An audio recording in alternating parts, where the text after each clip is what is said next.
Hey everyone, this is Lyndelle and welcome back to my channel. In today's video, I am going to continue the Living in Baguio part 2 and this is going to be 2.5 I guess. But anyway, I will continue to answer the questions that you have sent me on Facebook and Instagram, and I just want to thank all of you who sent them.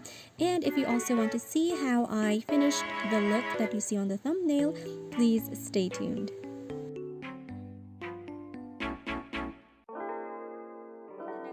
And on to eyeshadow. So let's go to the Baguio guide part of the video.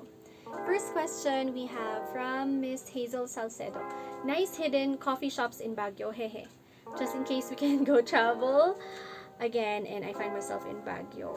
Also, babanggitin ko na din from Ma'am Joanne Kitan. This question is for my after quarantine vibe. What restaurant will you recommend for a night tour that offers live country music and offers tea or coffee instead of a beer? So, connected siya. Hey, I've been to some, but I'm a tita feels na, kaya coffee is better. I agree, coffee is better. Okay, so yun muna. Like, there are plenty of hidden coffee shops here in Baguio na talagang swak na swak. By the way, I'm still using Squad Cosmetics. I'm really in love and I'm just maximizing the makeup that I have. Syempre, kabibili ko lang, so talagang gagamitin ko siya. I will try to do a smoky eye instead of the peachy tone that I've been doing in the past two makeup videos that I did. Oh, by the way, yeah, if you really are curious, please do check out my other video. It's the first video that I shot about Baguio City. So it's Living in Baguio. I will link it here or here, and I'll definitely put it in the description box. Smoky. Let's go to this shade. Pagdating sa coffee shops, there's this coffee shop that I've been to a couple of times, although nag-close sila indefinitely now, and it's called Cafe Yagam. It's also in Baguio City. It's near the Mansion House, and they have like authentic Igorot cuisine. Meron silang kinuday doon, which is smoked meat, and it is incorporated in other dishes.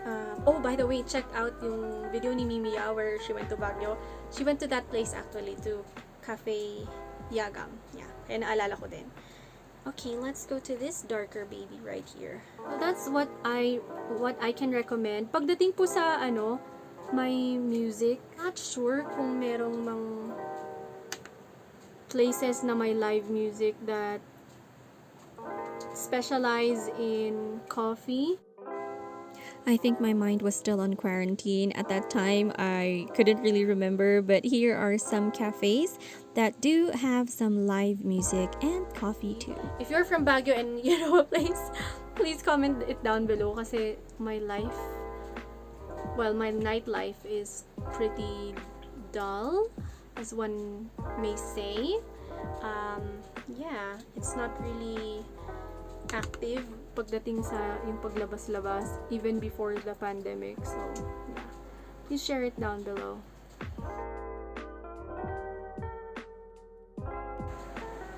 Okay, let's just go to the next question while I figure this out.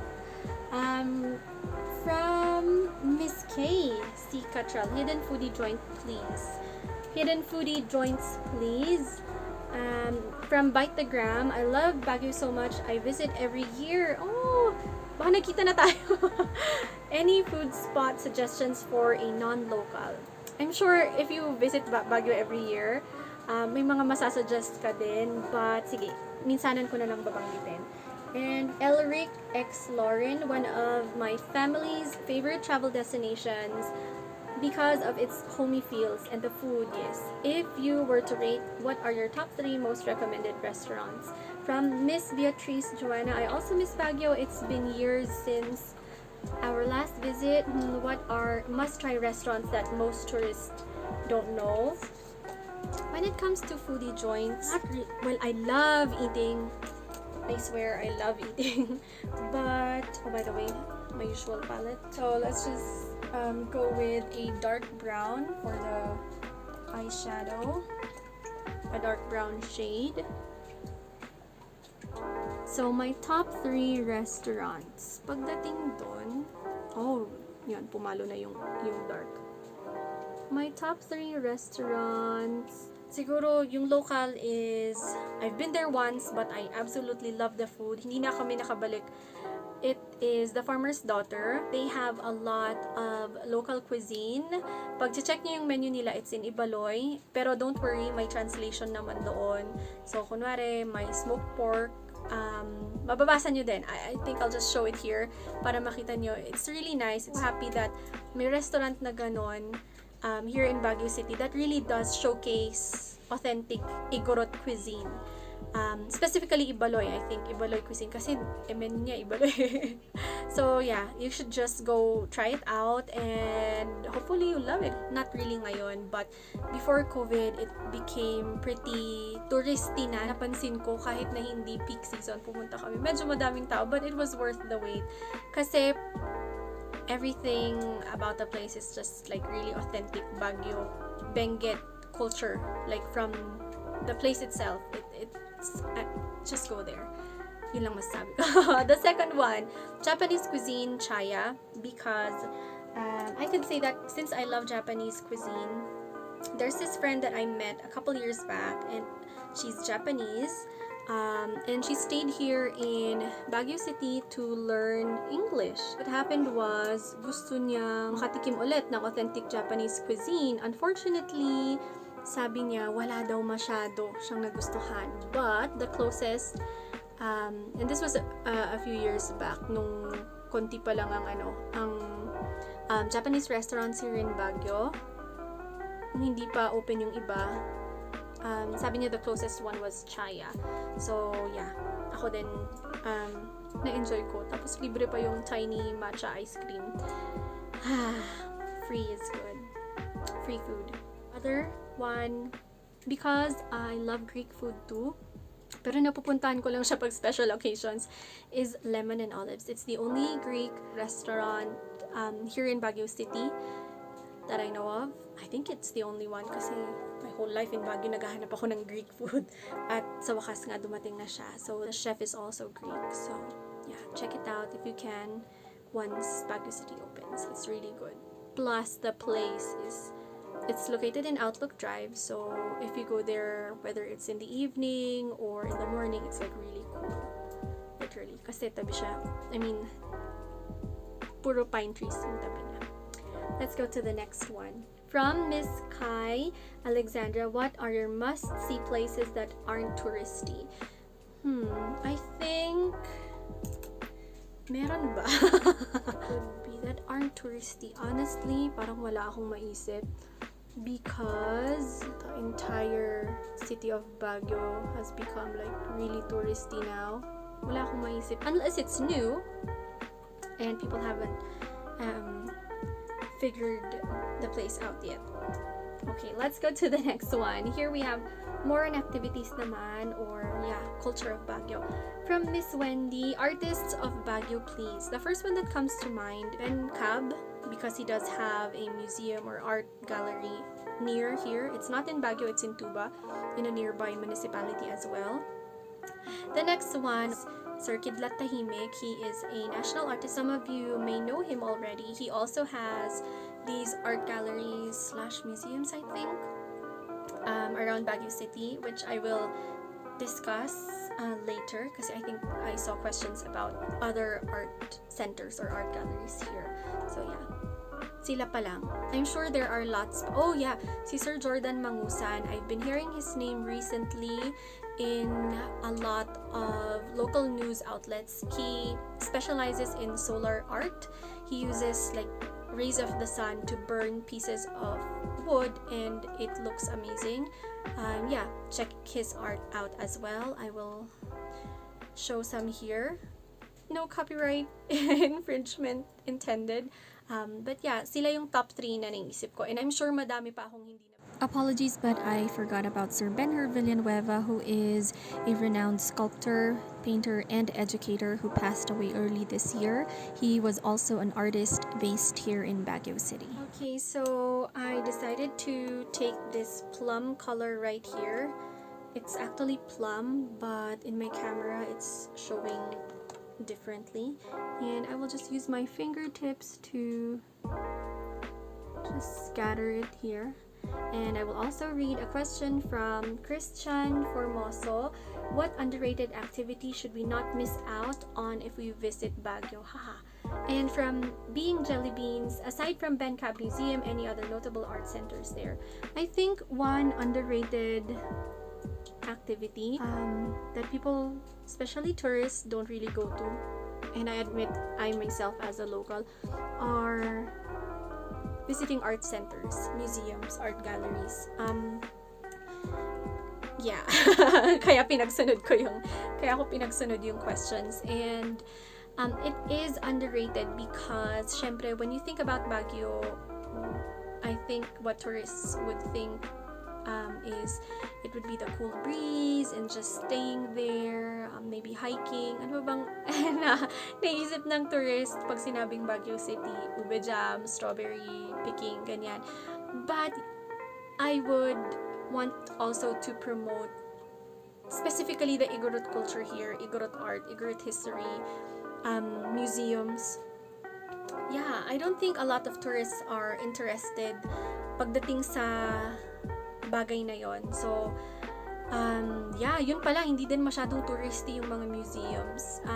I will share some museums here. We have Museo Cordillera in UP Baguio. We also have the Baguio City Museum. Yeah, also near UP Baguio. Malalakad mo lang sila actually. Tabi rin lang ng SM Baguio. We also have the Emilio Aguinaldo Museum. Pwede mong karin. Pwede din from SM. What else? Oh yeah, it's Arco ni Apo. It's next to Tamuawan Village, which is also an artist's village here in Baguio City. So there are a lot of art centers as well, aside from yung Bencab Museum. But Bencab Museum is again not in Baguio City, it's next to Baguio City. Okay, next one. Ano pong masasabi nyo na pag pumunta daw po ng Baguio ang couple, may sumpa na maghihiwalay from Miss Bea? May mga nakita nga akong post na ganon, but honestly, depende na lang kung naniniwala kayo sa kwento-kwento or pamahiin. Next, dyan from Miss Neri. Diyan sa Baguio dapat ang punta namin ng January, kaya lang nagka-ashfall. Family-friendly places na pwedeng puntahan.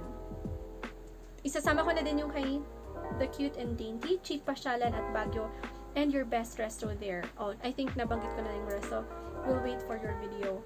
Okay, so before I answer that, maglalagay muna ako ng eyeliner with my trusty mirror kasi kailangan up close and personal ako pagdating dito. I think Baguio City, generally speaking, is a family-friendly place. There are parts in town that, have bars, disco areas, disco places. But if you look at the public places of Baguio, Burnham Park, Camp John Hay, the malls, they're family friendly. There are also other activities in Baguio, yung Treetop Adventure sa Camp John Hay. Ano pa ba? Yeah, yung horseback riding in Baguio City. Ano din siya? It's family friendly. So yun. Pagdating naman sa cheap, madami. Pero depende yan sa budget na sinet nyo talaga. Like, I could say it's cheap, but it's not for others, or cheap sa kanila, sa akin hindi. But yeah, madaming libreng gawin, like pumasyal sa Burnham, ganyan. Yes, but you have to consider pag peak season kayo pupunta or hindi. Kasi definitely when it's peak season, the prices go up. Okay, so I will now put on my eyeliner first. Subukan natin mag-wing dito. Okay, so I was able to do my eyeliner, liquid eyeliner. Kailangan kasi mag-concentrate dito eh. But let's go to the next part. So next one. Oh, yeah. There are also some questions that are differently themed. So, meron dito from Miss Jel Joseph. Hey, I've heard about the scary spots in Baguio and I'm morbidly curious. But that would probably be more suited towards a Halloween type of content. True. Siguro dahil natatakot din ako. I don't know. It's actually 12 midnight right now while I'm filming. Yun. By the way, baka may naririnig kayong mga pag-uulan. It's raining right now in Baguio. That's why I decided to do a plum, smoky-eyed makeup look for today. Also, next one, from Sir Joseph. I miss Baguio pero di ko miss yung teacher's camp. Lakas makashokot ng lugar na yon. So, ang tanong ko is, nakapag-overnight ka na ba sa teacher's camp? Thankfully, no. I don't plan to anytime soon. Dahil nga sa mga naririnig ko. But since taga-Baguio ako, never ko pang na-try. Okay, next one. This from my cousin Jewel. Hi ate, what places in Baguio gave you the creeps? And what place had the scariest stories you've heard? Some cousins of mine know me as someone who shares a lot of scary stories. Nung bata kami, na-enjoy ko kasing may satisfaction ako sa yung magkikwento ka sa mga kasama mong bata ng nakakatakot na story, tapos matatakot din sila. At the same time, tinatakot ko din sarili ko. Yeah, I think that would be suited for perhaps Halloween. We'll see. But definitely, hindi ako magkikwento ngayon. Okay, let's go to the next one. Oh, by the way, meron din pala another scary question from Elika Loka. What Baguio old stories you know or pinaniniwalaan, like yung sa old diplomat? Yeah, kilala yung diplomat kasi na like scary. It's a scary place. It's an old hotel that was bombed during World War II. It used to be a convent. Here I am with the scary stories. It used to be a convent, but it was, it was bombed. Tapos ginawa daw Japanese headquarters. But sa susunod ko na lang ikwento. Okay, so I will now put a little bit of glitter because I'm still a fan of glitters. Konti lang naman. Babonggahan ko yung eye look or eye makeup kasi syempre lagi na tayong naka-mask ngayon. So hindi na masyadong nakikita yung sa lips. Let's go to the last two questions that I have. One from Miss Nika, from Ma'am Shinika. Best Baguio hotels, please. Since I'm from Baguio, I can't really say that I've been to all the hotels in Baguio, but I've been to several for official functions before. To some hotels that I did have good experience with, so hindi ko na sila ma-mention. I will mention the ones that I really enjoyed because number one, they're clean. Second, staff are really friendly and accommodating, and the food's okay. The food's nice. So first one is the hotel that we had our wedding reception and actually our wedding in. It is the Newtown Plaza Hotel. They have clean rooms. Two, they also have a pool. I'm not sure if it's heated though, and a really nice buffet area where they serve amazing food. Kaya dun ko naisip na dun na din yung reception ng kasal namin.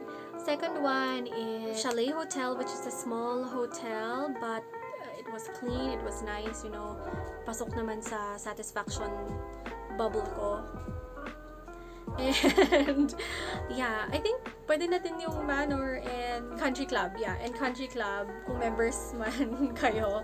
I've never been there. I mean, I've been there a couple of times, but I didn't stay there. Lang, sa mga pa-seminar, ganon, activities, and other people's weddings. Yeah, so far sila yung napuntahan ko na maganda. There are new hotels that sadly hindi ko napuntahan when I was working with the government pa. Na I think are really promising. Anyway, madami pang hotels, don't worry. Speaking of that, yeah, I will talk about, siguro I'll share my thoughts na din of opening Baguio, since tungkol sa Baguio tong post ko. But we also have the last question from GV Kapla. Since the world is facing crisis, I would like to know what Baguio tourist spots are still open at times like this, if there are any. She's also from Baguio.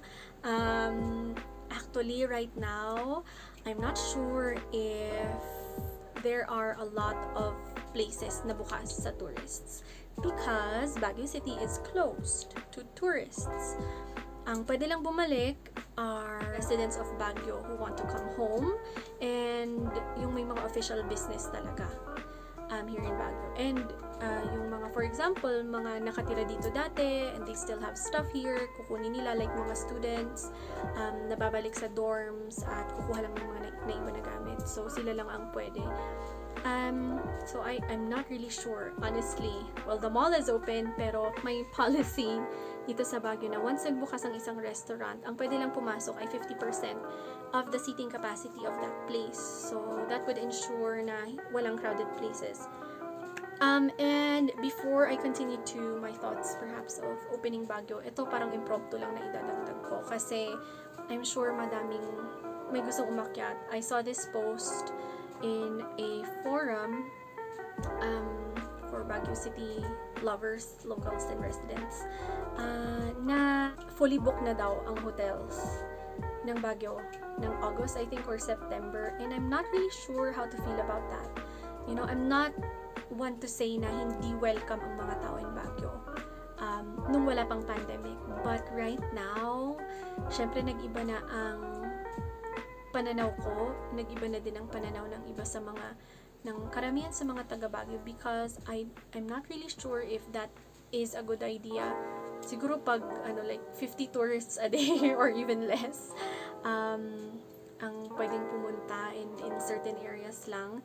But the lack of tourists, I think, is also really killing the hospitality, tourism, that industry of Baguio City. And I believe that a lot of families do rely on that. So who am I to say na tourists should be stopped? I don't work for, actually so far I'm just really blessed that my work isn't affected, but I really feel for families na may-ari, for example, ng transient house or ng hotel or ng kainan or nagbebenta ng souvenirs na yun lang ang main source of income. So, ano yun, naasa ba sila sa ayuda? And it's just one thing that's really sad that's happening now. So, I just hope that once Baguio City opens, there won't be any outbreak and that all the people coming up to Baguio would be responsible enough, just be a responsible tourist and hopefully not bring anything here. Although, sa totoo lang, may mga COVID cases naman here in Baguio City. But anyway, I can't really say my clear stance on everything because I feel for both sides. Pero, maganda sana kung health and safety first. Because I used to be a frontliner din, pero hindi naman super frontliner before. And, naawa din ako sa mga exhausted medical professionals who work hours and hours on end because of what's happening right now in the city. And on that note, I need to finish this makeup now. So I am done with the eye makeup. It's sort of a plum smoky eye look. I will now put on a little bit of mascara and then my lipstick.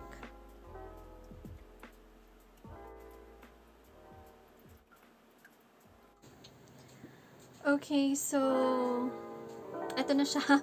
Ito na yung kinalabasan ng aking smoky look for the rainy day.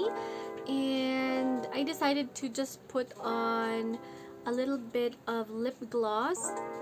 Actually, I put on the Power Shade lipstick from Squad Cosmetics, pero it was too dark, so I decided to just wipe it off. And I put on a lip balm. It is from Labiote. And it is in shade, I have no idea.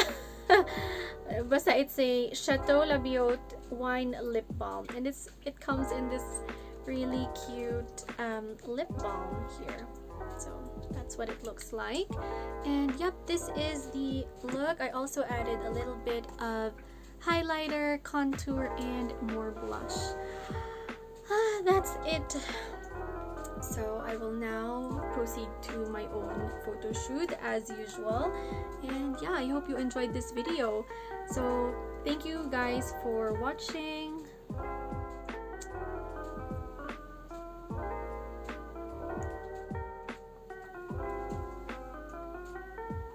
Alright guys, so that is the end of this video. I really did enjoy making this sort of soft, smoky, plum, peachy, dark peach, brown, soft look or whatever. I always wanted to do a rainy day makeup look, and this is it. I hope to make another one in the future. I just really decided to do this because it is the rainy season here in the Philippines.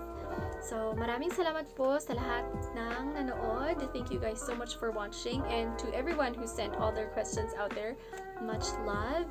If you like this video, please give it a thumbs up. If you want to know more about what it is like for me to live here in Baguio City, and if you just want to know more about the city, you can click the subscribe button, and don't forget to click the bell notification button as well to be notified for more updates and contents from me. That's it guys, thank you so much, take care out there, God bless.